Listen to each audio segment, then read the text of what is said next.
Hai teman-teman, aku memiliki kisah yang harus dibagikan dengan kalian, yaitu cerita mengenai demam berdarah denggi dan pencegahannya. Ayo simak ceritaku. Anak-anak adalah kelompok yang paling rentan terkena DBD. Kira-kira kenapa ya? Anak-anak asal bermain di sembarang tempat. Sistem kekebalan tubuh yang belum sepenuhnya matang. Juga kurangnya kesadaran diri untuk membuang sampah dengan benar. Hal-hal yang tidak kita sadari itu bisa menjadi ancaman terkena demam berdarah denggi atau disingkat DBD.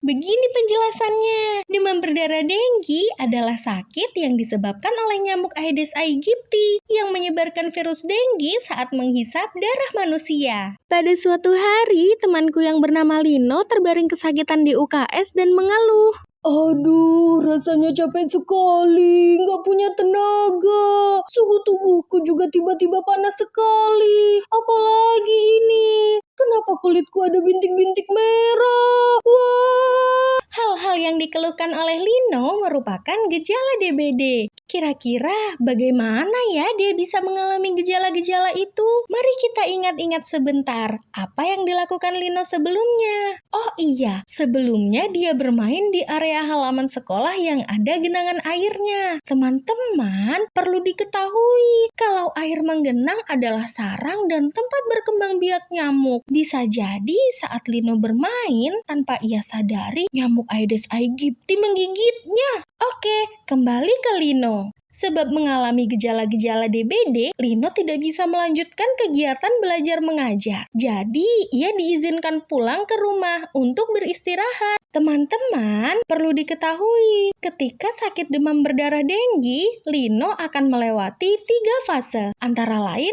fase demam, fase kritis, dan diakhiri dengan fase penyembuhan.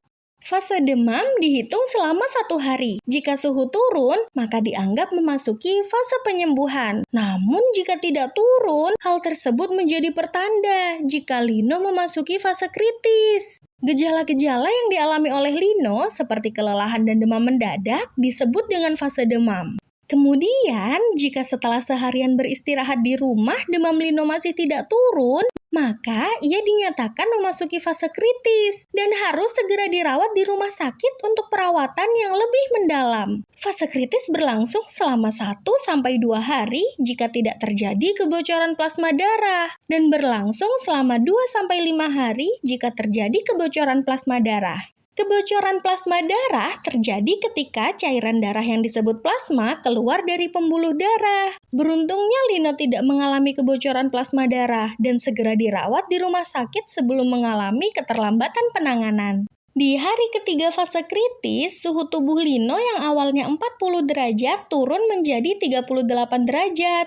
Jika di hari ketiga sampai 5 masa kritis, suhu tubuh turun di antara 37,5 derajat sampai 38 derajat, ia akan memasuki fase penyembuhan. Hal tersebut menjadi kabar baik untuk kita semua, karena Lino dapat sembuh dari demam berdarah. Teman-teman, setelah memahami tentang gejala dan fase sakit DBD, kita harus memahami cara pencegahan demam berdarah denggi, karena mencegah lebih baik daripada mengobati. Kalian tahu tidak, kita semua bisa mencegah DBD dengan menerapkan 3M+ di lingkungan kita. Apa sih 3M+ itu?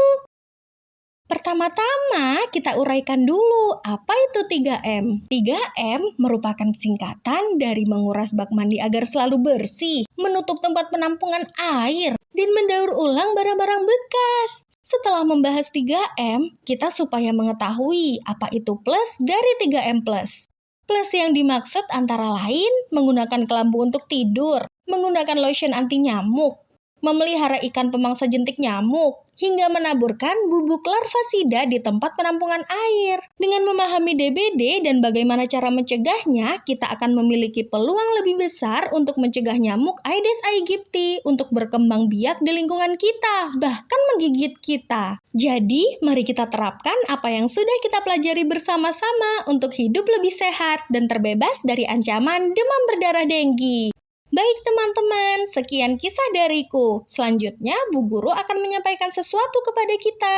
Halo adik-adik, sebelum video ini berakhir, kita akan bermain sambil belajar. Berikut ini merupakan stiker interaktif. Ada 2 lembar yang telah disediakan. 1 lembar adalah lembar stiker dan lembar lainnya adalah lembar kuis. Kemudian, kerjakanlah lembar kuis dengan cara menempelkan stiker yang ada. Selamat bermain!